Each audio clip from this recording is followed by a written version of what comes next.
Bismillahirrahmanirrahim. Assalamualaikum warahmatullahi wabarakatuh. Alhamdulillahi rabbil alamin. Wassalatu wassalamu ala ashrafil anbiya'i wal mursalin. Nabiyyina Muhammadin wa ala alihi wa sahbihi ajma'in wa man tabi'ahum bi ihsanin ila yaumiddin, amma ba'd. Allahumma faqihna fid din wa 'allimna at-ta'wil. Allahumma inna nas'aluka ilman nafi'an wa rizqan tayyiban wa amalan mutaqabbala. Allahumma aslih lana syu'unana kullah wa la takilna ya hayy ya qayyum bi rahmatika nastaghith. Aslih lana syu'unana kullaha wa la takilna ila anfusina tarfata 'ain. Allahumma aslih lana dinana alladhi huwa ismatu amrina wa aslih lana dunyana allati fiha ma'ashuna وأصل آخرتنا التي إليها معادنا. اللهم اجعل الحياة زيادة لنا في كل خير والموت راحة لنا من كل شر. أما بعد، إخوة الإيمان, kaum muslimin dan muslimat, para pemirsa dan juga para pendengar yang senantiasa dirahmati oleh Allah Azza wa Jalla. Alhamdulillah, puji dan syukur senantiasa kita haturkan kehadiran Allah Tabaraka wa Ta'ala. Hati kita yang senantiasa berikrar, meyakini bahawa seluruh karunia dunia dan akhirah, nikmat lahir dan batin, semuanya datang dari Allah Subhanahu wa Ta'ala. Kemudian lisan kita senantiasa memuji dan memuja Allah Subhanahu wa Ta'ala, menisbatkan nikmat tersebut kepada Allah. Kemudian lisan yang memuja Allah Subhanahu wa Ta'ala, kemudian kita iringi dengan amaliyah, perbuatan, amalan ketaatan yang merupakan hakikat syukur yang nyata dalam kehidupan seorang hamba. Semoga kita semua menjadi hamba yang senantiasa bersyukur, kesyukuran yang sesungguhnya, kesyukuran yang sempurna. Mudah-mudahan nikmat yang Allah curahkan kepada kita ditambah oleh Allah, bertambah berkah, dan nikmat tersebut juga langgeng bersama kita sampai akhir hayat kita. Kemudian salat dan salam untuk Nabi yang mulia Nabi Muhammad sallallahu alaihi wasallam. Allahumma salli ala Muhammadin wa ala ali Muhammad. Ikhwatal iman, para pemirsa dan juga para pendengar di mana saja antum berada, semoga Allah Azza wa Jalla senantiasa membimbing kita kepada jalan kebaikan dan memberikan keistiqomahan kepada kita di dalam menjalani liku-liku kehidupan ini. Ikhwatal iman, para pemirsa rahimakumullah, kembali kita melanjutkan pembahasan tentang akidah Imam Malik rahimahullah, yaitu guru Imam Syafi'i rahimahumullah jami'an. Akan tetapi sebelum kita melanjutkan, saya ingin menyampaikan sebagai nasihat untuk diri pribadi dan peringatan bagi kita semua tentang hal yang sudah seyogyanya menjadi perhatian utama kita dan rutinitas harian yang harus kita lakukan dalam menjalani hidup ini. Apa yang dikenal dengan muhasabah? Mari kita senantiasa mengintrospeksi diri. Mari kita selalu mengevaluasi amalan kita untuk selalu muhasabatun nafs, kerana demikian itu merupakan faktor utama kemuliaan, kebaikan dan kebahagiaan seorang hamba. Dan juga yang demikian itu akan menjadi pintu kebaikan yang senantiasa terbuka di hadapannya, sehingga dia dengan mudah memasuki pintu kebaikan tersebut dan melakukan berbagai kebaikan untuk kemaslahatan dirinya, dunia dan akhirat. Bila seorang tidak muhasabah, maka dia akan terjerumus ke dalam kelalaian. Dia akan tertipu. Dia akan merugi. Kerana dia tidak akan bisa melakukan kebaikan atau meningkatkan kebaikan, memperbaiki yang salah, meningkatkan yang telah baik, dan melakukan berbagai perbuatan, amalan yang akan mendatangkan kebaikan kepada dirinya. Dia tidak akan bisa menundukkan hawa nafsunya, dan dia akan selalu terlena dalam kebaikan-kebaikannya, sementara dalam kebaikan tersebut masih banyak kekurangan. Oleh karena itu, ada baiknya kita senantiasa muhasabah. Kendati muhasabah tersebut bukanlah amalan atau kegiatan atau ritual akhir tahun atau di awal tahun. Karena sesungguhnya tidak ada hal yang spesial mengakhiri tahun Hijriyah kemudian masuk pada tahun yang baru. Tidak ada amalan yang spesial. Bahkan tidak ada syariat untuk diperingati, ya, untuk melakukan berbagai ritual-ritual khusus. Tidak ada tuntunan seperti itu.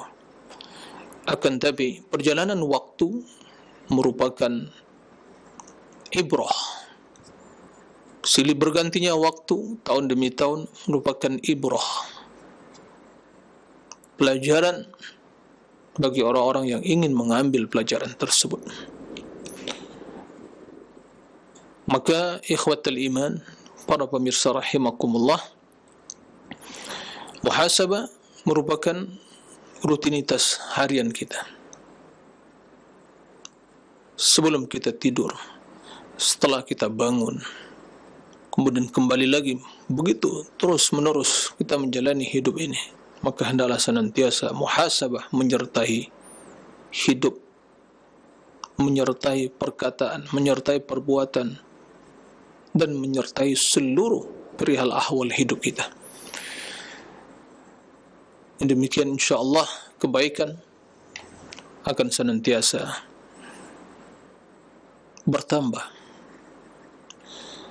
Oleh karena itu Allah Subhanahu wa taala menjelaskan dalam Al-Qur'an, ya ayyuhalladzina amanu taqullaha wal tanzur nafsum ma qaddamat lighadin wattaqullaha innallaha khabirum bima ta'malun. Wahai orang yang beriman, bertakwalah kepada Allah, dan hendaklah setiap jiwa wal tanzur, memperhatikan, ma qaddamat lighadin, apa yang telah dia lakukan untuk hari esok, untuk kematian, untuk yaumil akhir, dan bertakwalah kepada Allah. Sungguh Allah mengetahui apa yang kalian kerjakan. Maka persiapan yang paling utama, perbekalan yang paling agung, yang paling mulia yang kita persiapkan dalam rangka mengintrospeksi diri adalah ketakwaan kepada Allah Subhanahu wa taala. Ikhwatal iman, para pemirsa rahimakumullah, Nabi yang mulia sallallahu alaihi wasallam bersabda, al-kayyisu man dana nafsah wa amila lima ba'dal maut, wal ajizu man atba'a nafsahu hawa wa tamanna 'ala Allahil amani. Orang yang bahagia, orang yang cerdas, orang yang baik, mereka yang senantiasa muhasabah dirinya, kemudian setelah itu diiringi dengan amalan. Muhasabah tujuannya untuk beramal, untuk meningkatkan kebaikan. Beramal untuk yaumil akhir, lima ba'dal maut. Akan tapi orang yang bandir, orang yang lemah, orang yang merugi, dia hanya mengikuti hawa nafsu. Dia hanya mengikuti hawa nafsunya, selera nafsunya, dan tidak beramal, hanya berangan-angan kepada Allah Subhanahu wa taala. Ikhwatal iman, para rahimakumullah. Itulah pesan singkat, mau'izah, tadhkir bagi kita semua, terutama bagi diri saya sendiri, kemudian kaum muslimin di mana saja berada. Mari kita manfaatkan sisa-sisa umur yang diberikan oleh Allah Subhanahu wa taala untuk menambah ketaatan, kemuliaan, semakin mendekatkan diri kepada Allah, semakin rindu kepada negeri akhirat, dan semakin menjauh dari dunia. Ikhwatal iman, para pemirsa rahimakumullah. Kemudian kita kembali melanjutkan pembahasan tentang akidah Imam Malik bin Anas, Imam Daril Hijrah, gurunya Imam Asy-Syafi'i rahimahullah. Telah dijelaskan sebelumnya prinsip utama Imam Malik di dalam berakidah dan di dalam beragama secara umum, yaitu berpegang teguh dengan Al-Quran dan hadis, meninggalkan perkara-perkara yang bid'ah, ya, meninggalkan perkara-perkara yang baru dalam urusan agama ini yang tidak pernah dilakukan Rasulullah dan para salafus salih. Itulah prinsip utama beragama, itulah prinsip utama dalam berakidah, dan itulah prinsip utama ahli sunnati wal jamaah dalam berakidah, dalam beragama. Prinsip ini harus kita pegang dengan kuat. Prinsip ini jangan sampai digadaikan demi dunia, kedudukan, popularitas, dan yang lainnya. Ya. Prinsip ini harus diperjuangkan, dipertahankan, diperjuangkan, dan ditanamkan dalam diri kita. Ya. Dan juga kita harus siap bersabar dalam menghadapi berbagai tekanan, intimidasi, celaan, ya, dan berbagai tuduhan-tuduhan negatif, ya, yang ditujukan kepada orang-orang yang berusaha mencari ridha Allah, yang berusaha mencari ridha Allah dengan berpegang teguh kepada Al-Quran, kepada Sunnah. Dia hanya mencukupkan diri dengan Al-Quran, dengan hadis Nabi Sallallahu Alaihi Wasallam, dan menjauhkan diri dari berbagai tradisi, budaya yang berkembang di masyarakat yang tidak berlandaskan kepada qala Allah wa qala Rasul. Maka dia harus sabar, apalagi di zaman yang didominasi oleh kejahilan dan hawa nafsu seperti di zaman sekarang ini.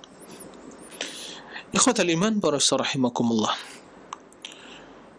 Setelah itu kita akan menjelaskan, bahkan telah juga pernah disampaikan, telah kita memulai penjelasan tentang prinsip yang kedua,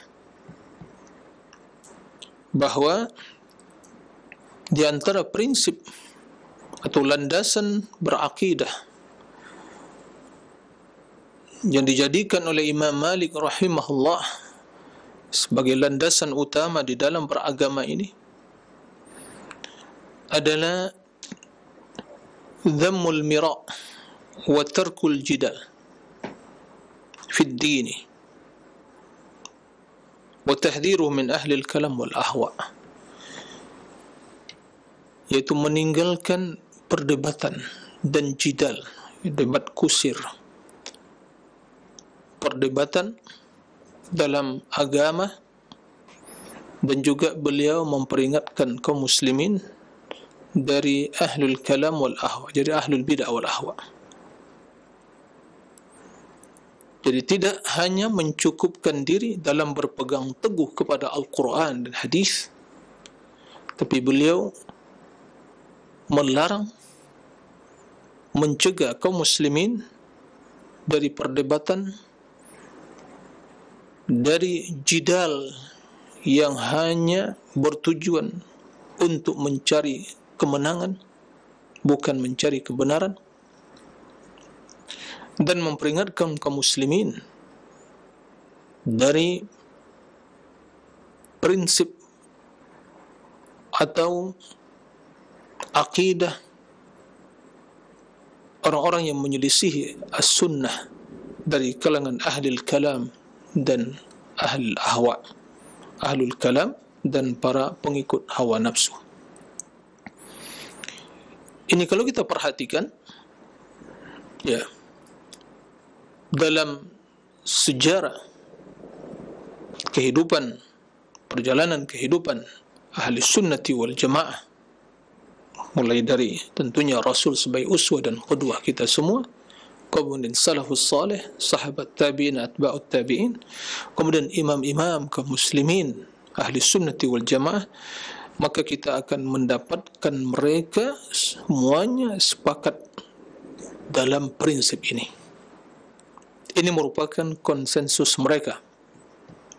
Ya, mereka melarang, ya, dari perdebatan, dari jidal, ya, yang hanya bertujuan untuk mencari kemenangan, bukan mencari kebenaran. Memperdebatkan perkara agama yang telah jelas dalilnya, yang telah nyata perkaranya, perkara akidah, ya, perkara yang telah nyata dalilnya dari Al-Quran dan Sunnah, dari perkara-perkara ilmiah atau perkara-perkara amaliyah. Dan ini merupakan konsekuensi dari prinsip yang pertama, yaitu berpegang teguh kepada Al-Quran dan kepada hadis Nabi SAW, pasrah, berserah diri kepada kedua hal itu, qala Allah wa qala Rasul. Nah, konsekuensinya, di antara konsekuensinya adalah meninggalkan perdebatan,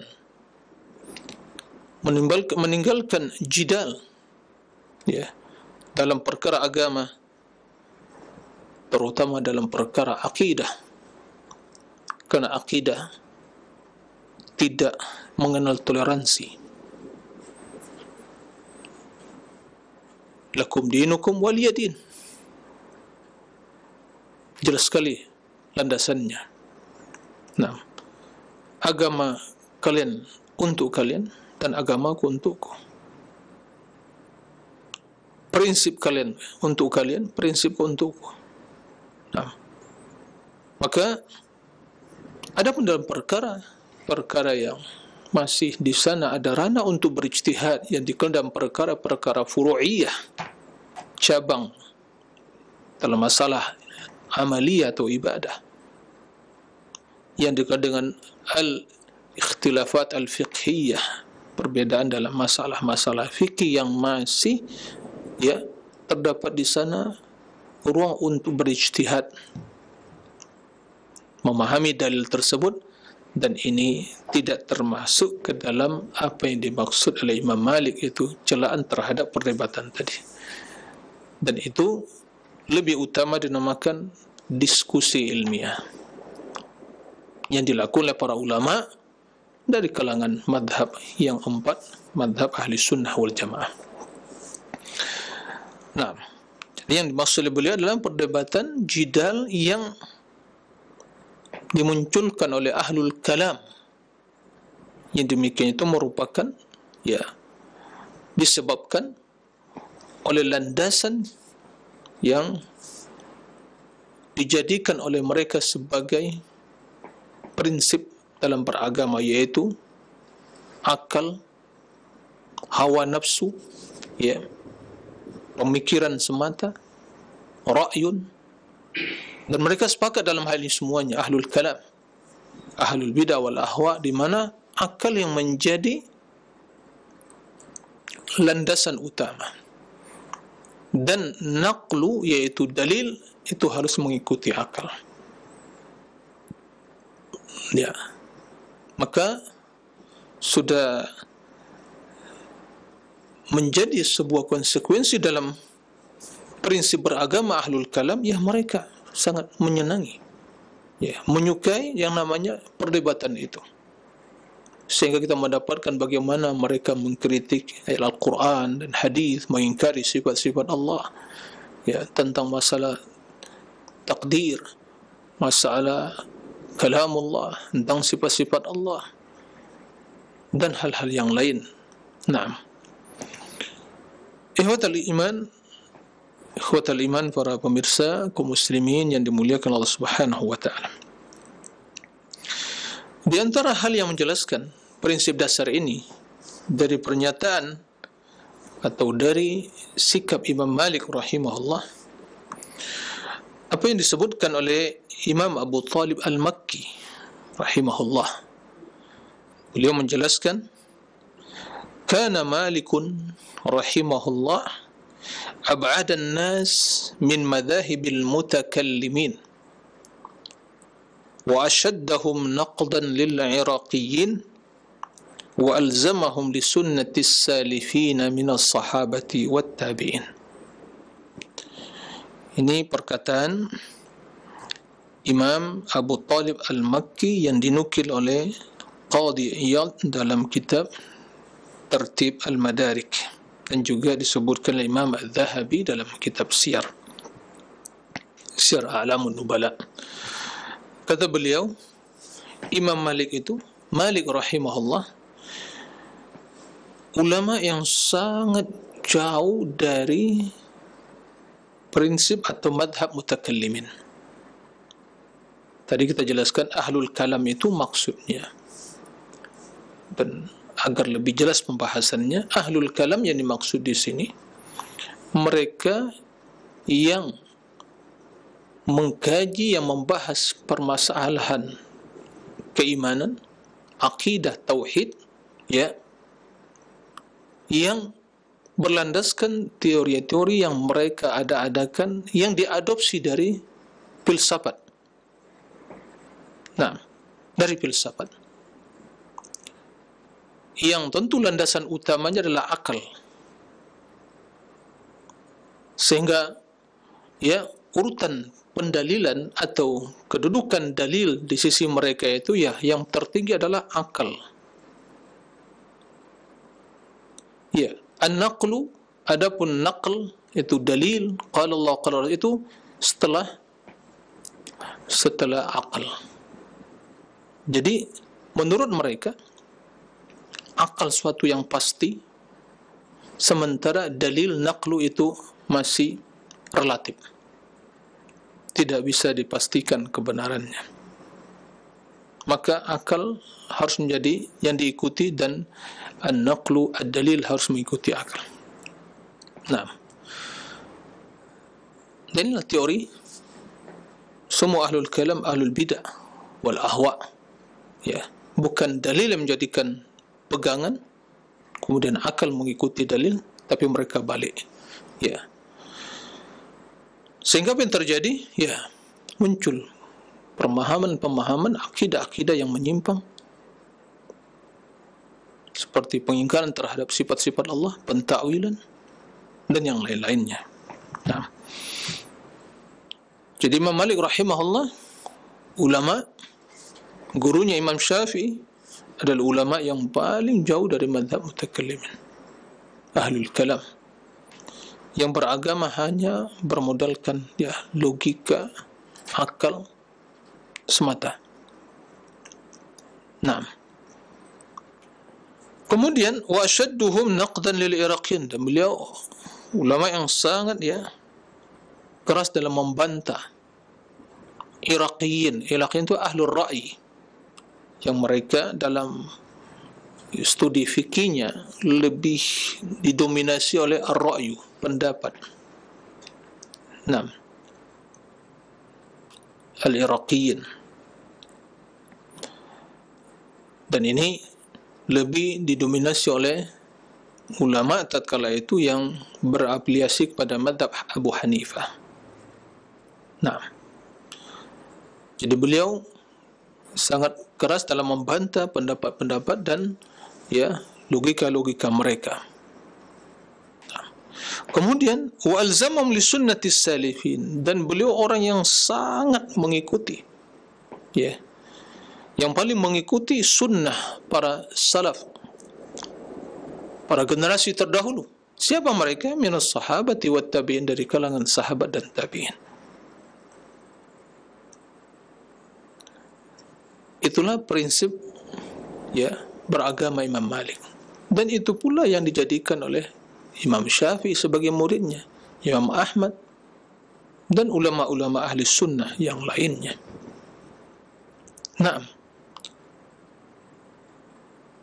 jadi apa yang beliau jelaskan di dalam karya tulisnya Muwatta, kemudian fikih beliau yang dikumpulkan oleh murid-muridnya, pernyataan-pernyataan beliau, fatwa beliau yang dikumpulkan, ya, kemudian ya menjadi setelah itu apa dengan fiqh al-maliki, kemudian kaidah-kaidah dasar di dalam memahami dalil sehingga melahirkan produk hukum, ya, dalam perkara amaliyah, itu tidak terlepas dari, ya, kesungguhan beliau di dalam mengikuti dalil.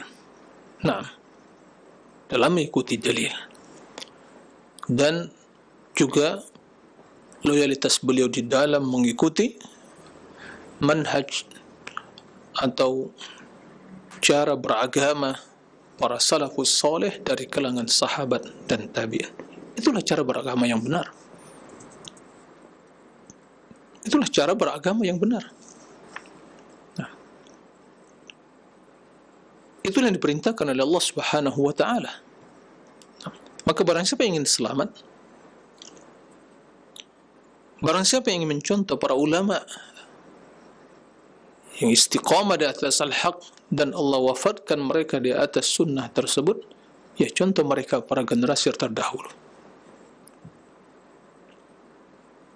dalam beragama, dalam berakidah. Akidah mereka jelas, cara beragama mereka jelas, amaliyah ibadah mereka jelas, kezuhudan mereka jelas, ketakwaan mereka Masya Allah, akhlak mereka yang mulia. Nah, jangan menjadikan orang-orang di belakangan hari ini atau di kalangan mutaakhirin, di zaman, apalagi di zaman sekarang ini, sebagai panutan di dalam beragama. Jangan jadikan mereka sebagai panutan. Mereka manusia yang masih hidup, dan kita semua masih hidup dan tidak aman terfitnah. Maka jadikanlah para salafus salih, kalangan sahabat tabi'in dan imam-imam ahli sunnah yang istiqamah di atas sunnah sebagai panutan kita dalam beragama, dalam rangka mengikuti Rasul sallallahu alaihi wasallam. Naam, itu cara yang benar di dalam beragama. Naam. Baik. Jadi kalau ada yang mencela, mempermasalahkan, ya, bahwa dari kalangan kaum muslimin di zaman sekarang ini mereka berusaha dalam hidupnya untuk senantiasa mengikuti generasi terbaik umat ini, para salafus saleh, sahabat dan tabi'in, dengan berbagai kekurangan yang ada, ya, dari sisi keilmuan dan amaliyah. Nah, karena keterbatasan ilmu tadi, maka itulah semangat yang harus kita tumbuhkan, kita pupuk, dan kita pertahankan. Dan kita juga berusaha untuk terus meningkatkan keilmuan kita. Ya. Tapi kesalahan tersebut tidaklah, ya, boleh dijadikan sebagai alasan untuk, ya, mengkritik jalan hidup atau manhaj yang benar tadi. Karena itu individunya, oknumnya, bukan manhajnya. Nah, sebagai anak kaum muslimin, ya, kaum muslimin banyak melakukan kejahatan, ya, Apakah dikarenakan kejahatan yang muncul di kaum muslimin kita mengkritik agama yang mulia ini? Tentu adalah hal yang tidak tepat, ya, dan tidak bisa diterima dengan nalar yang sehat. Baik. Kemudian Al-Haytham bin Jamil, ya, salah seorang dari murid Imam Malik rahimahullah, beliau pernah bertanya kepada Imam Malik, ya.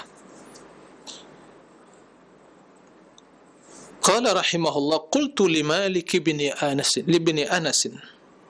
ya Aba Abdullah, ini kunya beliau, ar-rajulu aliman bis sunnah ayujadilu anha? Lihat. Qala la, walakin yukhbiru bis sunnati fa in qubilat minhu wa illa sakat. Subhanallah. Wahai Abu Abdullah, seseorang yang mengetahui sunnah, ahli sunnah, mengetahui tentang hadis-hadis Nabi sallallahu alaihi wasallam, apakah boleh bagi dia untuk berjidal, melakukan perdebatan anha tentang sunnah tersebut? Ya, teman-teman dia tahu tentang sunnah, mengetahui, mengetahui tentang sunnah Nabi, tentang hadis, kemudian dia menjadikan perdebatan, ya, melakukan yang namanya jidal, sehingga siapapun yang berhadapan akan didebatnya, ya, dia merasa lebih alim, ya, merasa telah belajar, telah mengenal sunnah, sehingga siapapun yang menyelisih dia, ya, dia akan debat, akan dia berjidal dengannya. Nah, sehingga menjadi yang mendominasi hidup yang suka berdebat. Ini pelajaran bagi kita di zaman sekarang ini.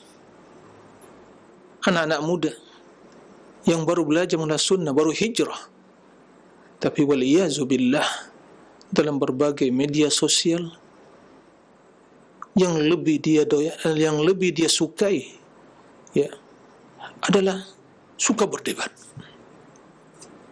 ya, padahal juga dari sisi keilmuan sangat dangkal, masih pemula, masih, ya, baru pemula dalam belajar, baru bisa membaca mungkin bahasa Arab, ya, baca kitab, tapi suka berdebat,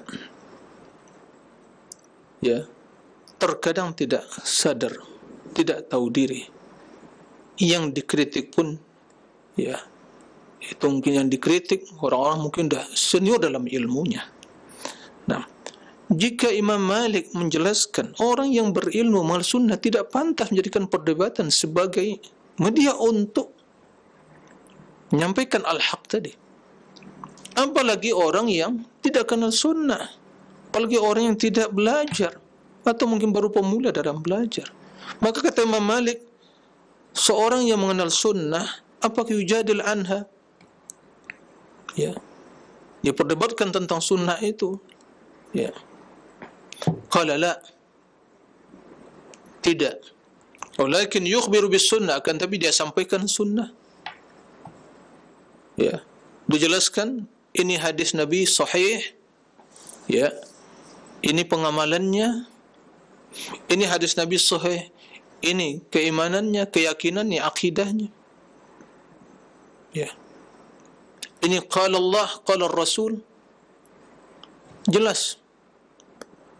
Kemudian jika ada orang yang ingin, ya, memperdebatkan perkara yang telah jelas tersebut, untuk apa diladenin? Enggak perlu, ya, tidak perlu. Jadi bukan orang yang pintar atau orang yang pandai berdebat itu orang yang cerdas dalam konteks, dalam kacamata agama, ya, sehingga Dari sini kita memahami kekeliruan sebagian menulis, ya, buku pintar, debat si fulan, debat si fulan yang lainnya, ya. Jadi dia ajar orang-orang awam, orang yang sangat terbatas ilmunya untuk pintar berdebat. Maka agamanya setiap hari ya hanya memperdebatkan perkara yang telah jelas pun diperdebatkan. Ya, ini laisa min ahli sunnah. Cara seperti bukan ahli sunnah. Karena al-haq ini jelas, sangat nyata. Akidah telah jelas. Ya, maka apalagi mau diperdebatkan?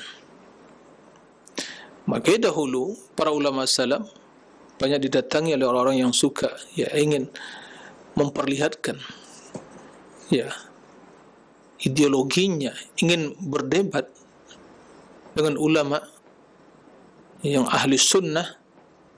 Maka kata ulama tersebut, idhab, pergilah, cari orang-orang yang masih mencari-cari agamanya, yang masih meragukan tentang akidah dan ideologinya. Kalau saya telah yakin bahwa apa yang saya pelajari dari sunnah-sunnah Nabi ini, inilah hak, inilah akidah saya. Jika kamu masih meragukan, masih ragu dalam beragama, carilah orang-orang yang semisal denganmu, yang masih juga ragu-ragu dalam beragama. Fa'ana ala yaqin bidini. Nah, makanya ulama salaf kita perhatikan, subhanallah, bukan mereka tidak mampu berdebat, bukan mereka tidak mampu berjidal, mereka menguasai Al-Quran dan hadis, tapi jidal, perdebatan dalam urusan agama, terutama dalam masalah akidah, dan juga perkara-perkara amalia, fikih, yang telah jelas dalilnya, itu bukan manhaj mereka, bukan cara yang tepat dalam beragama. Maka kita perhatikan bagaimana, ya, harus dibedakan antara debat kursi dengan diskusi ilmiah yang terjadi di kalangan para ulama. Kenapa terjadi perbedaan madhab Hanafi, madhab Maliki, madhab Syafi'i, Ahmad? Itu dari sisi apa? Dari sisi perkara-perkara yang masih ada di sana ruang untuk berdiskusi secara ilmiah, berijtihad, dan mereka ahlul ijtihad. Ya. Adapun orang-orang zaman sekarang ini, begitu sedikit muncul, disampaikan kepada kebenaran yang tidak sesuai dengan tradisi dia, keyakinan dia, ideologi dia, teologi yang dia pahami, dia bangkit untuk berdebat. Tapi perdebatannya hanya untuk mencari menang kalah, bukan mencari kebenaran. Ingin mencari kemenangan. La, perdebatan bukan mencari kemenangan. Diskusi bukan untuk mencari kemenangan, tapi mencari al-haq, kebenaran. Nah, ini harus diperhatikan. Makanya ahli sunnah, ya, yukhbiru bis sunnah, dia sampaikan, fa in qubilat minhu wa ila sakat. Kalau diterima sunnah, ilmu tersebut darinya, ya alhamdulillah. Jika tidak diterima, sudah diam. Ya. Karena hidayah bukanlah di tangan seorang yang berilmu. Dia hanya menyampaikan, tapi hidayah di tangan Allah Subhanahu wa ta'ala. Nah, ini yang harus perhatikan. Jadi seorang talibul ilmi, wahai para penuntut ilmu yang mencari kebenaran, yang menisbatkan kepada ahli sunnah, yang mencintai manhaj salafus salih, wahai para penuntut ilmu, belajarlah sunnah, belajarlah ilmu yang diwariskan Rasulullah SAW untuk sampai kepada kebenaran, agar semakin hati kita tunduk dan takut kepada Allah, dan tinggalkan cara-cara ahlul bidah, ahlul kalam, yang memperdebatkan perkara agama. Semua dikomentari, semua didebat, semua dihujat dan seterusnya, dan merasa dengan seperti itu dialah seorang tuntut ilmu yang paham, yang bisa mengkritik siapapun. La anta laysa talibul ilm. Itu bukan talibul ilmi yang mengikuti jalannya para ulama. Ya. Itu bukan pencari kebenaran, tapi pencari pembenaran. Maka tinggalkan cara-cara seperti itu. Ini ulama nasihat. Ini Imam Malik berikan jalan yang benar dalam berilmu, dalam belajar, dalam menyampaikan al-haq. Lakin yukhbiru bis sunnah, sampaikan sunnah. Dan sunnah dimaksud di sini mencakup apa yang dijelaskan dalam Al-Quran, dalam hadis Nabi SAW. Itulah pedoman hidup Nabi SAW. Itulah jalan hidupnya. Sampaikan dengan benar, dengan cara yang baik. Ya. Akan tapi tentunya seorang yang alim dengan sunnah mendapatkan ahlul bidah menebarkan kesesatan, kebatilan, dan dia mengetahui tentang hal itu dan mampu untuk membantah dan mengkritisinya, maka ini tugas dia, baik dengan lisan atau tulisan. Dan ini bagi siapa? Mereka yang memiliki keahlian dalam hal itu. Ya. Sebagaimana para ulama salaf, begitu muncul ahlul bidah wal ahwa, mereka membantah dengan tulisan, mengkritisi dengan lisan, pernyataan. Maka begitu banyak karya-karya tulis mereka membantah tentang Rad al-Jahmiyah dengan berbagai pengarang para ulama berjudulkan kitab yang judul Rad al-Jahmiyah, bantahan terhadap sekte Jahmiyah. Rad al-Fulan, Rad al-Fulan, bantahan.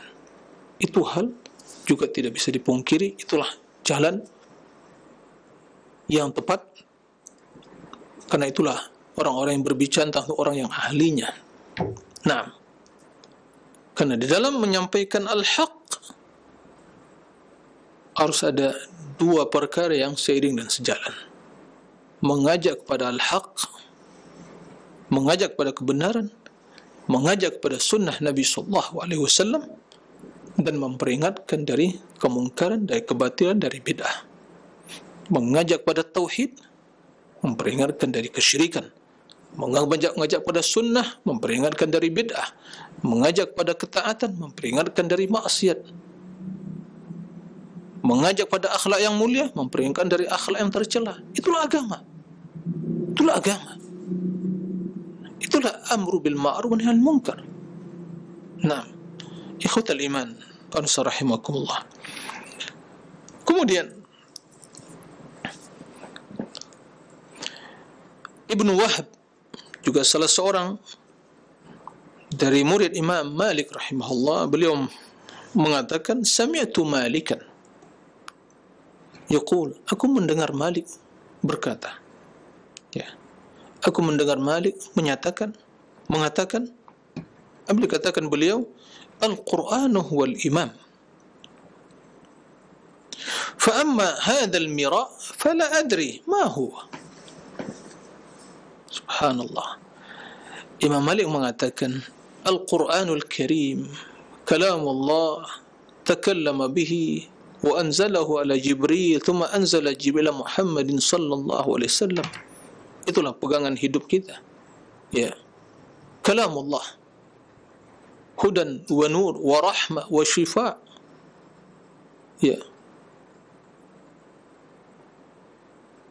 Kitab kebahagiaan, kitabus sa'adah. La raiba fih, ia menunjukkan kepada seluruh kebaikan. Naam. Al-Quran huwal imam, itulah yang imam. Imam tujuannya atau posisi imam tentu di depan, dan kedudukannya diikuti, yu'tamma bih. Innama ju'ila al-imam liyu'tamma bihi. Imam itu jadikan sebagai untuk diikuti. Itulah yang menjadi imam kita, penuntun kita, kompas kehidupan kita, Al-Quran. Dan tatkala beliau menjelaskan Al-Quran di sini, bukan hanya sekedar Al-Quran, tapi tidak berpegang teguh dengan hadis, mustahil. Seperti orang-orang di zaman sekarang yang dinamakan ingkar sunnah. mengingkar sunnah, hanya cukup dengan Al-Quran saja. Boleh jadi tatkala mereka membaca perkataan Imam Malik ini, mungkin mereka senang dan gembira. Oh, ini dia Imam Malik, imam kita. Dia mengatakan Quran saja yang imam. Subhanallah. Ya, imam, petunjuk, atau sebagai yang diikuti, pedoman. La, bukan begitu pemahamannya. Karena barang siapa yang mengikuti Al-Quran, maka tentunya dia wajib mengikuti sunnah. Nah, maka barang siapa yang mengikuti sunnah, maka wajib mengikuti Al-Quran. Dua hal yang tidak bisa dipisahkan. Ya, karena dalam Al-Quran perintah untuk mengikuti sunnah. Dalam sunnah perintah untuk mengikuti Al-Quran. Dan keduanya tidak bisa dipisahkan. Ya, maka al-imam Al-Quran dan sunnah, ya, yang menjadi imam kita, yang diikuti adalah Al-Quran dan sunnah. Adapun fa'amma hadzal mira, adapun kata beliau perdebatan ini jidal, perdebatan ini fala adri ma huwa, saya tidak tahu apa ini. Karena tidak pernah lakukan Nabi SAW, tidak pernah salafus salih, sahabat tabi'in memperdebatkan perkara agama. Prinsip dasar yang tertanam dalam diri mereka apabila Allah mengatakan qala Allah wa qala Rasul, maka tidak ada pilihan lain dalam diri mereka, tidak ada pilihan lain dalam diri mereka ya terhadap perkara, dalam perkara tersebut. Mereka pasrah. Naam, enggak perlu diperdebatkan lagi. Anda belum, ya, bukanlah orang yang lebih berilmu dan paham agama daripada salafus salih, daripada imam-imam ahli sunnah. Tapi kenapa mereka tidak memperdebatkan perkara agama ini? Apakah mereka tidak mampu? Tidak. Apakah mereka tidak bisa membantah dan menghujat kebatilan tersebut atau pernyataan-pernyataan menyimpang? Mampu. Tapi itu bukanlah, ya, bagian dari hidup mereka. Mereka menyampaikan al-haq, ya, jelas. Mereka hanya berbicara dalam perkara yang membuahkan amalan. Adapun yang hanya melahirkan sebuah teori saja, berteori-teori, kapan beramalnya? Memang teori yang akan masukkan ke dalam surga anda amalan dengan izin Allah Subhanahu wa taala. Secerdas apapun seseorang, pandai berdiskusi, pandai berdebat, pandai merangkai kata, ya, orator, bisa berorasi, nah, maka tidak menjamin keselamatannya. Yang menjadi mulia disebabkan ketakwaannya, itu amalan. Jadi para ulama salaf keilmuan mereka, konsep ilmunya berbicara dalam perkara yang membuahkan amalan. Jadi bukan teori-teori saja, semua keilmuan, ya, tidak. Nah, jadi Imam Malik jelaskan Al-Quran sebagai imam. Yang ingin selamat, jadikan Al-Quran sebagai imam. Dan hadis Nabi SAW tentunya, karena tidak akan mungkin Al-Quran bisa dipahami kecuali dengan hadis Nabi SAW. Nah, adapun mira, perdebatan, debat, diajak berdebat, yang menjadi tontonan masyarakat umum. Yang menonton, ya, mungkin tidak bisa baca Al-Quran. Kemudian yang menjadi hakimnya siapa? Siapa yang memutuskan menang kalahnya? Ini menang kalah. Itu orang-orang yang awam, orang yang jahil. Subhanallah. Maka jangan diladeni hal yang seperti ahli sunnah. Jangan meladeni hal yang seperti itu. Ya, jika dia mendapatkan suatu kemungkaran atau kebatilan atau bid'ah dalam perkara akidah amali, maka hendaklah dia menulis, lebih utama untuk menulis, membantah pernyataan-pernyataan tersebut. Adapun perdebatan, debat khusus terbuka, apalagi di zaman sekarang ini, maka tidak ada maslahat, bahkan dia mungkin lebih banyak membawa pada mafsadahnya. Karena di sana tentunya ada pihak-pihak yang ketiga yang bermain untuk mengkondisikan suasana dan keadaannya, sedang menggiring, ya, opini kepada sesuatu yang diwarnai dengan dominasi, ya, pengikut, dominasi, dan yang lain-lainnya. Nah, kemudian Imam Abu Ishaq, ya, Ishaq bin Isa, Abu Ishaq bin Isa, beliau adalah di antara perawi kitab Muwatta Imam Malik rahimahullah. Beliau pernah mengisahkan, beliau pernah mengisahkan, ra'aitu rajulan min ahli al-Maghrib, saya pernah melihat seorang dari penduduk ahli al-Maghrib. Ja'a Malik bin Anas, datang pada Imam Anas bin Malik, kemudian bertanya, faqala innal ahwa kathura, menyampaikan, qala innal ahwa kathura kibalana, bahwa telah banyak muncul hawa nafsu di daerah kami, ahli al-Maghrib tadi. Faja'altu ala nafsi, maka saya berazam kepada diri saya, in ana ra'aituka an akhudha bima ta'muruni bih, bahwa apabila saya berjumpa denganmu, yaitu Imam Malik, kata seorang tadi, untuk mengambil, mengikuti apa yang kau perintahkan, yang kau sampaikan Imam Malik. Kemudian kata Ishaq bin Isa, fawasafa lahu Malik pada syariat-syariat Islam, tentang solat, tentang zakat, puasa, haji. Kemudian beliau mengatakan, khudh bihadha wala tukhasim,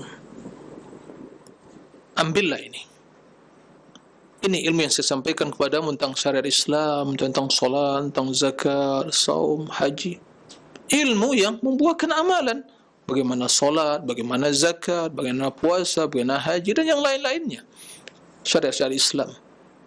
Itulah ilmu. Khudh bihadha, ambillah ini, wala tukhasim, jangan kamu tukhasim, yaitu melakukan perdebatan atau jidal dalam urusan agama. Sudah jelas perkaranya. Subhanallah, inilah wasiat para ulama. Kemudian, kana idza sa'alahu rajul, Imam Malik apabila ditanya oleh seseorang an syai'in anil ahwa, tentang sesuatu dari hawa nafsu, yaqulu lahu, maka Imam Malik mengatakan pada yang bertanya tadi, iqra, bacalah, yaitu surah Al-Bayyinah, lam yakunil ladzina kafaru min ahli al-kitab wal musyrikin munfakkina hatta ta'tiyahumul bayyinah rasulun min Allah, yatlu suhufan mutahharah fiha kutubun qayyimah wa ma tafarraqa alladhina utul kitaba illa min ba'di ma ja'atuhumul bayyinah. Kemudian, wa ma umiru illa liya'budullaha mukhlishina lahuddin hunafa'a wa yuqimus shalah wa yutuz zakah wa dzalika dinul qayyimah. Dibaca oleh Imam Malik ayat itu. Kenapa beliau membaca ayat tersebut? Karena di situ disebutkan perintah bagi hamba-hamba Allah untuk apa? Untuk beribadah kepada Allah, untuk mendirikan salat, zakat. Itulah agama yang benar. Wa ma umiru illa liya'budullaha mukhlishina lahuddin. Perintah untuk bertauhid, berakidah. Mukhlishina lahuddin hunafa. Wa yuqimus shalah wa yutuz zakah. Mendirikan salat, menunaikan zakat, itulah yang diperintahkan. Adapun perdebatan, jidal, debat kusir, Allah tidak perintahkan hal itu. Dzalika dinul qayyim, itulah agama yang benar, agama yang baik. Subhanallah, ini menjelaskan kepada kita kejelian Imam Malik dalam beristinbat, dalam memahami ayat tersebut. Kalau perintahkan kita untuk apa? Untuk beribadah. Apa kalau perintahkan untuk berdebat, untuk berjidal? Diperintahkan berdebat dengan wajadilhum billati hiya ahsan, dengan yang baik, bukan dengan cara metode yang digunakan oleh ahlul bidah wal ahwa. Taib. Fayadrib biyadihi ala mankibir rajul. Kemudian beliau ya mengumpul ya pundak seorang tadi. Naam. Wa yaqul ma amara an-nasu bihadza. Ya, dipegang pundaknya, kemudian dikatakan kepada lelaki tersebut, Allah tidak perintahkan manusia dengan hal ini. Apa maksudnya? Jidal. Anil ahwa hawa nafsu. Allah tidak perintahkan. Yang diperintahkan Allah, wa ma umiru illa liya'budullaha mukhlishina lahuddin. Hunafa wa yuqimus shalah wa yutuz zakah wa dzalika dinul qayyim. Naam. Ikhwatal iman, para pemirsa kaum muslimin dan muslimat di mana saja antum berada, itulah ya sebagian dari ungkapan Imam Malik rahimahullah tentang pentingnya kita ya berpegang teguh dengan Al-Quran dan meninggalkan perdebatan jidal dalam perkara agama, dan untuk selalu ya tunduk kepada al-haq, karena agama telah jelas. Tugas kita bukan memperdebatkan lagi ya, tapi mengamalkan. Tugas kita menyingkirkan hawa nafsu, fanatisme pada golongan, dan cukupkan dengan hadis Nabi.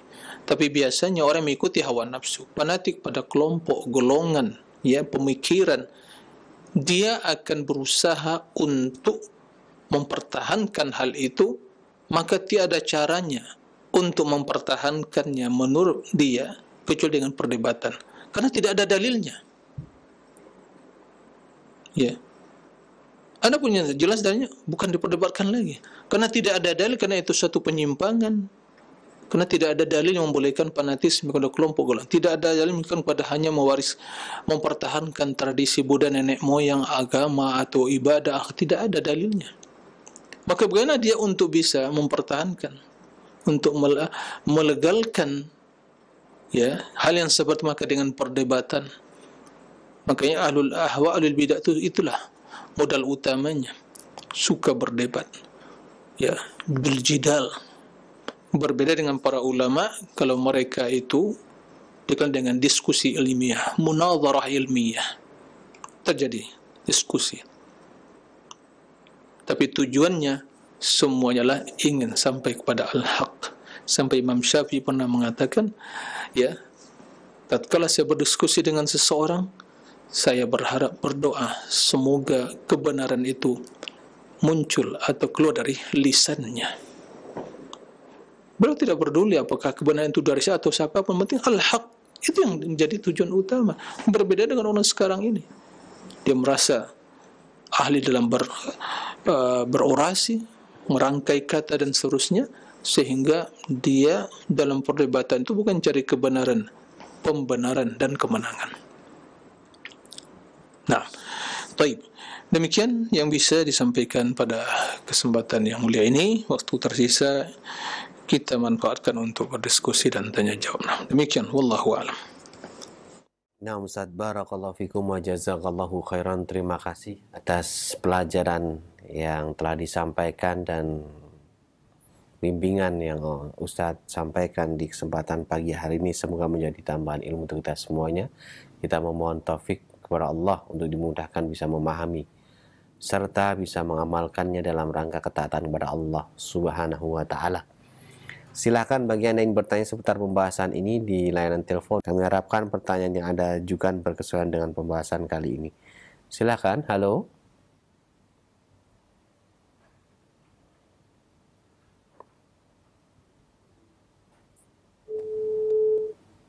Kami bacakan dari pesan singkat.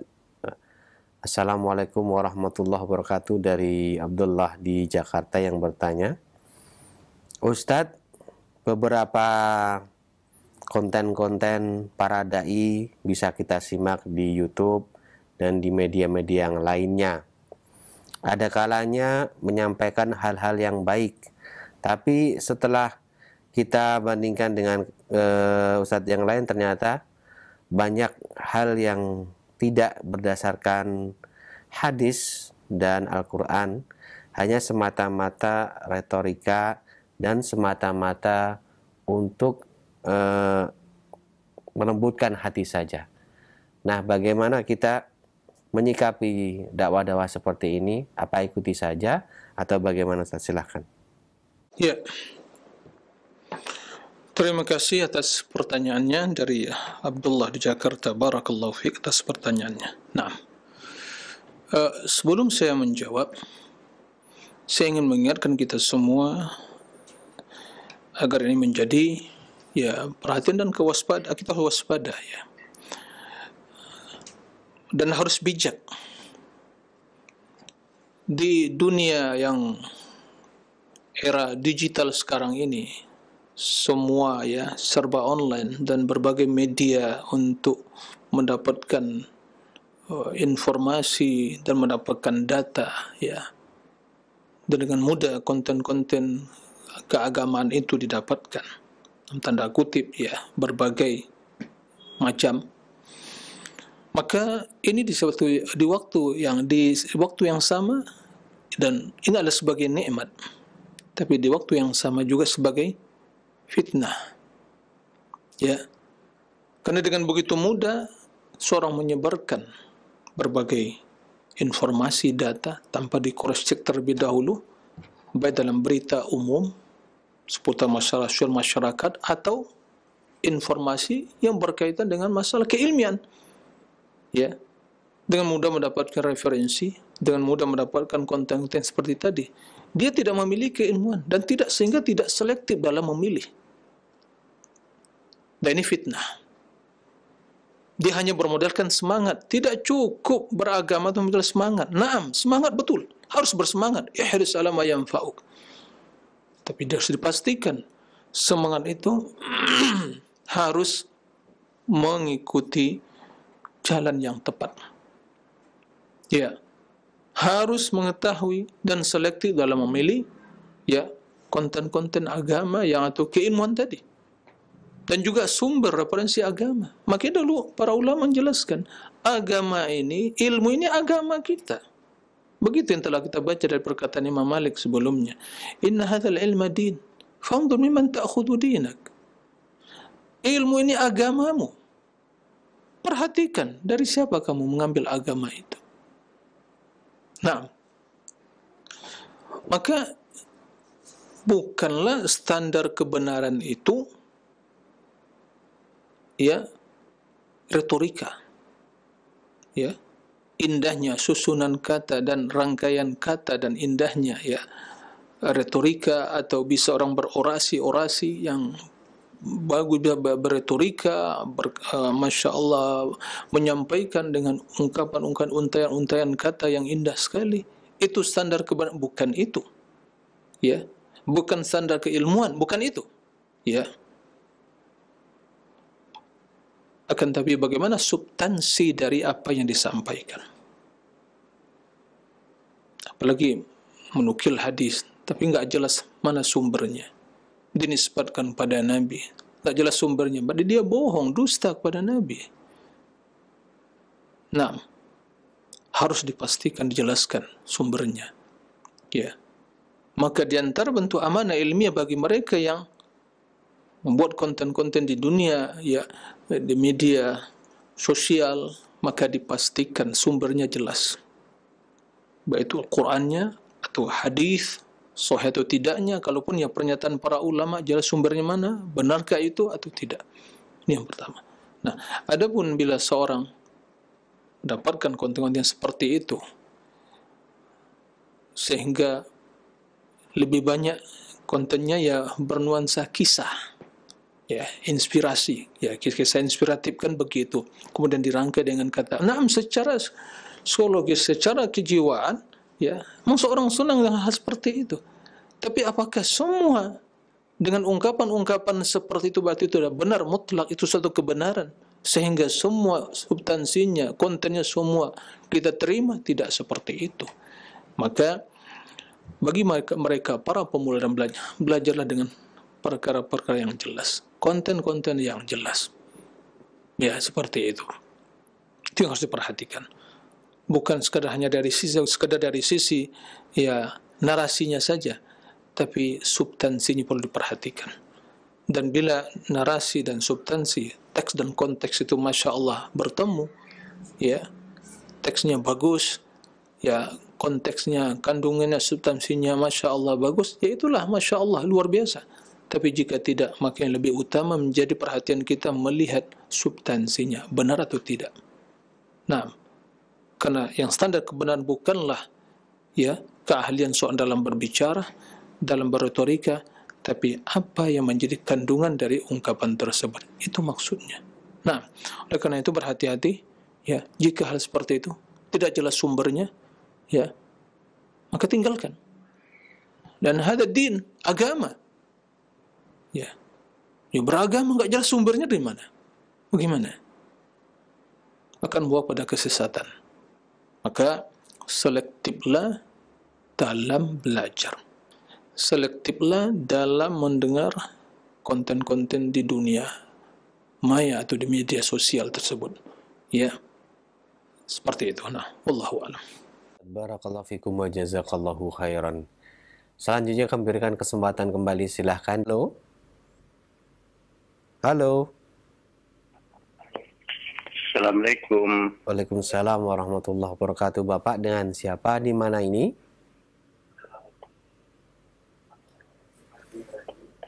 Pak Katiron di Papua, Sorong. Silakan Pak Katiron, pertanyaannya. Iya Pak, ini yang saya tanyakan masalah pemahaman Pak.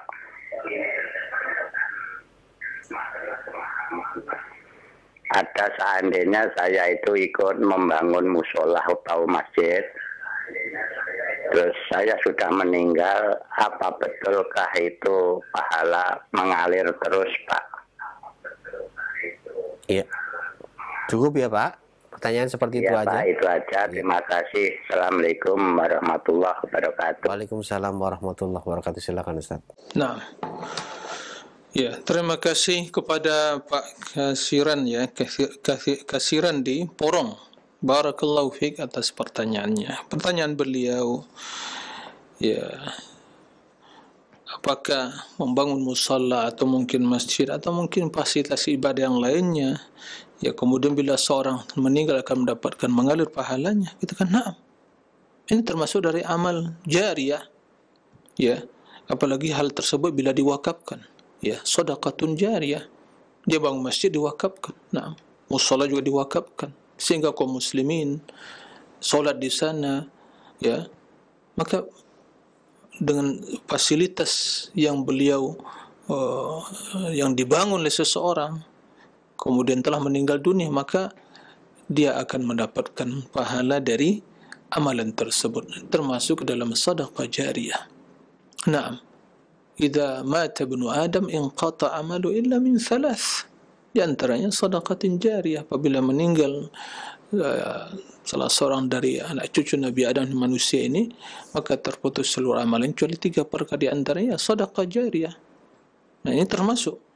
Jadi semua kebaikan, ya, semua kebaikan yang diberikan dilakukan seorang hamba, baik itu dalam sisi ilmu atau mungkin ya mungkin secara sarana fasilitas, ya, kemudian dan hal-hal yang lainnya.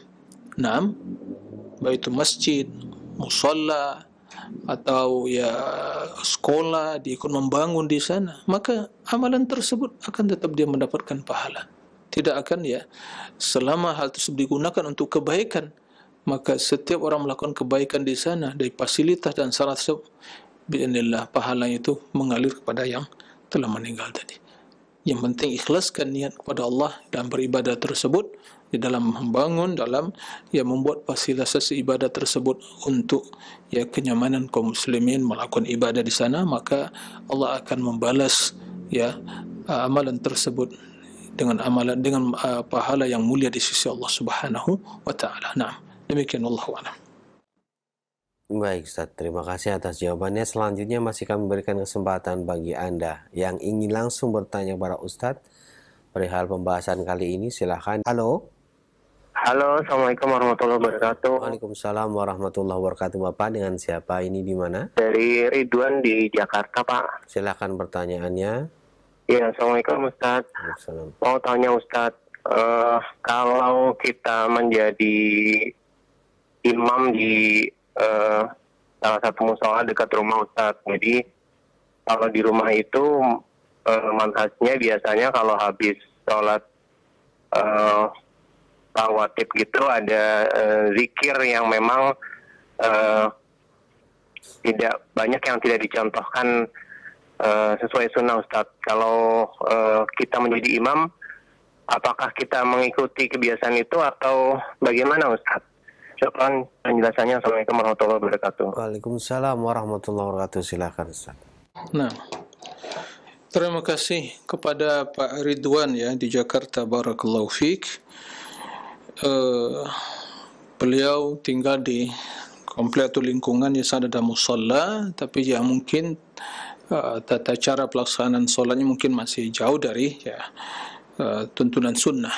Nah, seperti sebutkan juga masalah zikir ya gitu ya. Nah, lalu bagaimana kalau beliau menjadi imam? Nah, Bapak Ridwan yang dimuliakan Allah Subhanahu wa taala, dalam hal ini jika Bapak tentu sudah lama ya berdomisili di sana, maka hendaklah ya berusaha untuk memberikan edukasi terlebih dahulu ya. Edukasi, penjelasan ya, mungkin ya diskusi ringan disampaikan dan mereka sesuai dengan ya tingkat intelektual masyarakat yang ada sehingga mereka paham begitu ya. Nah, seperti itu. Nah,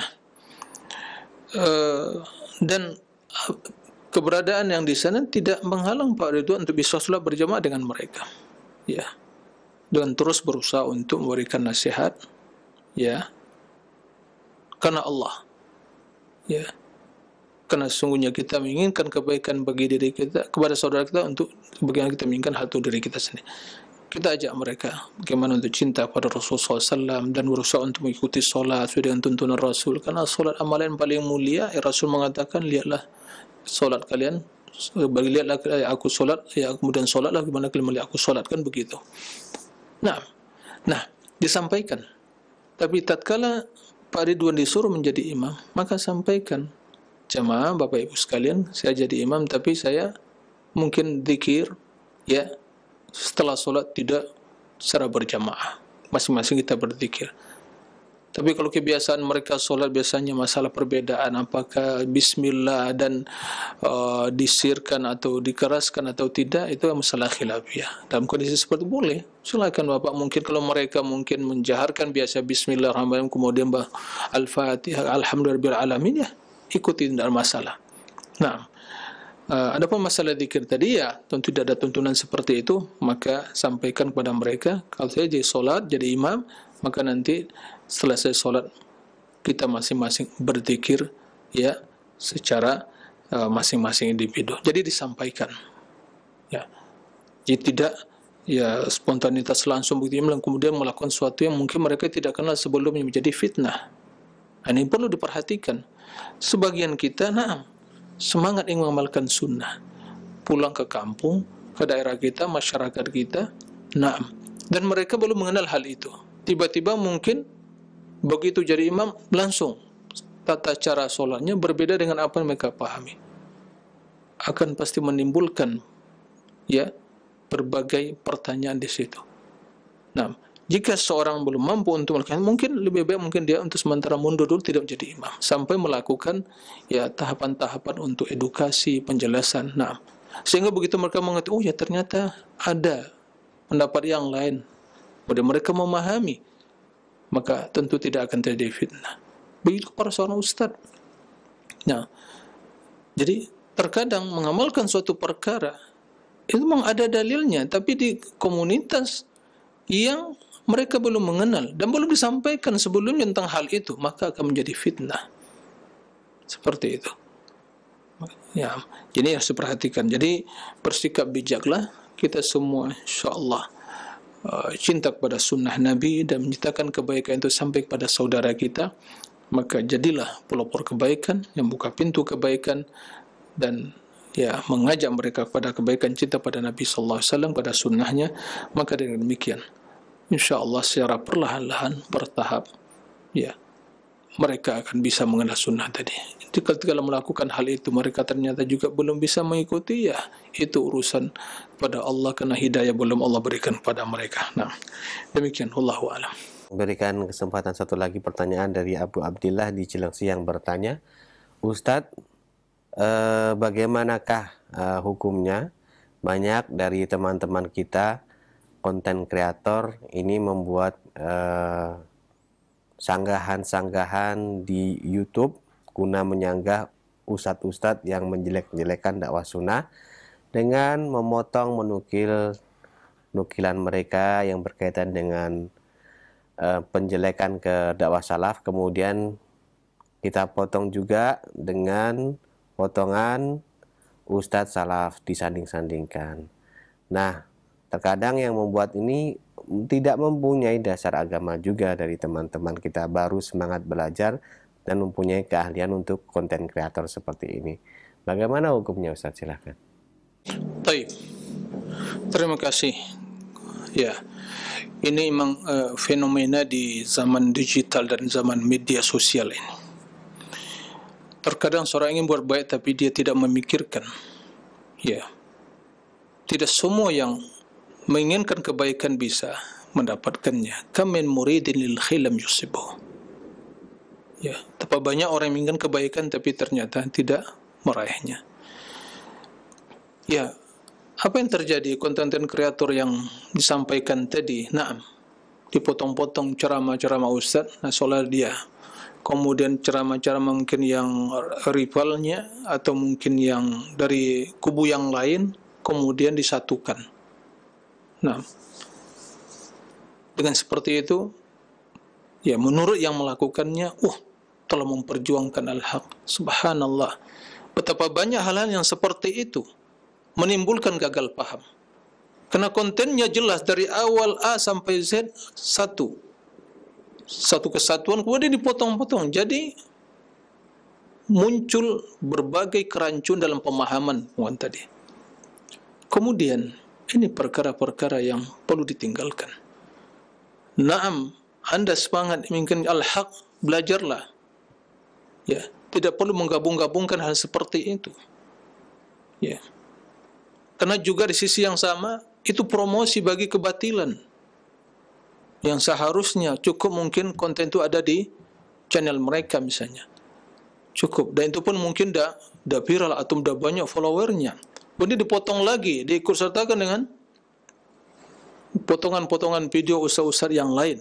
Digabungkan. Nah, subhanallah. Ya, betapa banyak orang terfitnah. Jadi, secara tidak langsung kita ingin mempromosikan juga kebatilan syubhat dia. Apakah semua yang mendengar, apalagi zaman sekarang ini, yang bisa mendapatkan konten-konten siapa saja? Maka, menurut saya pendapat yang ya telah mencermati berbagai hal seperti itu dan juga kecerobohan ya orang-orang yang ya konten-konten kreator seperti itu. Ya, baik di kalangan ustaz ahli sunnah atau antara sunnah mungkin yang lainnya juga ya hal-hal yang terkadang pernyataan-pernyataan yang malah menimbulkan ya berbagai hal-hal yang tidak diinginkan. Nah,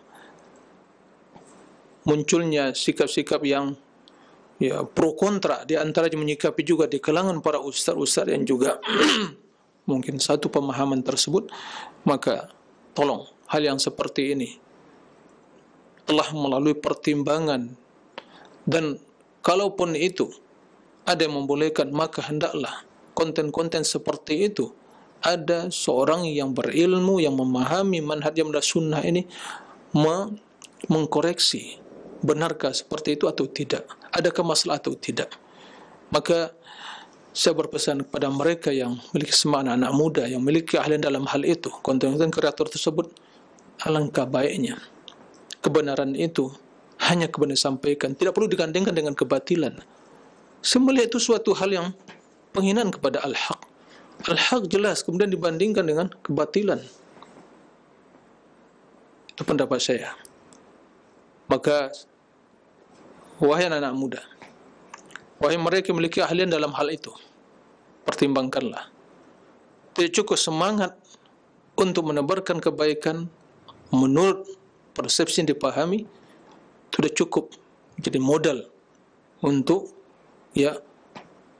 ikut serta dalam menebarkan kebaikan tadi. Masih banyak hal-hal yang lain. Maka terkadang yang melakukannya tidak bijak. Dia ikut memviralkan hal-hal yang seharusnya tidak perlu disampaikan. Nah, terkadang mencari hal-hal yang pernyataan ustaz yang kontroversial dengan ustaz yang lain, itu yang dibangkitkan. Ini menimbulkan fitnah, bukan seperti itu. Maka isilah konten-konten yang jelas-jelas saja. Qala Rasulullah SAW, ini hadisnya. Seorang ustaz menjelaskan hadis ini, maknanya ini fikihnya, selesai.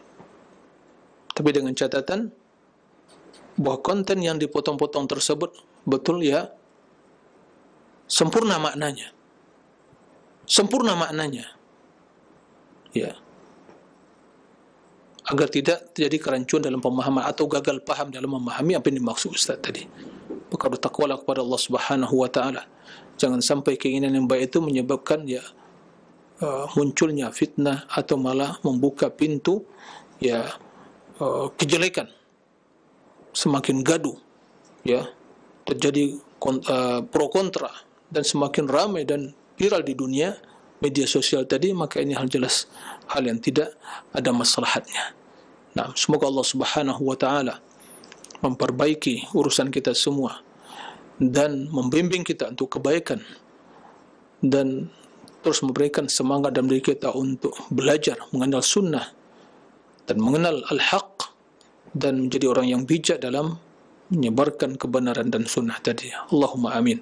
Demikian yang bisa disampaikan. Wallahu a'lam wa sallallahu wasallam ala nabiyyina Muhammadin wa ala alihi wa sahbihi wasallim. Wa akhiru da'wana alhamdulillahi rabbil alamin. Subhanakallahumma wa bihamdika asyhadu an la ilaha illa anta astaghfiruka wa atubu ilaik. Wassalamu alaikum warahmatullahi wabarakatuh.